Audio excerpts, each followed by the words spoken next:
Hi everyone, it's Simone Ammons here with episode 13 of Q&A with QuneUp.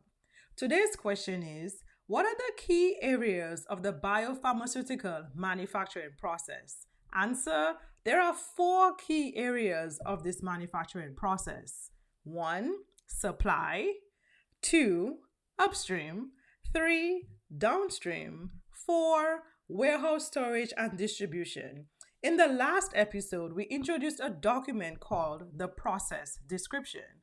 Closely tied to this document is an overall understanding of the biopharmaceutical manufacturing process as a whole, from start to finish.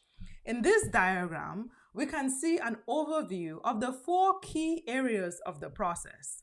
In the next few episodes, we're going to spend some time going into more detail into what each of these areas are. Stay tuned. Thank you.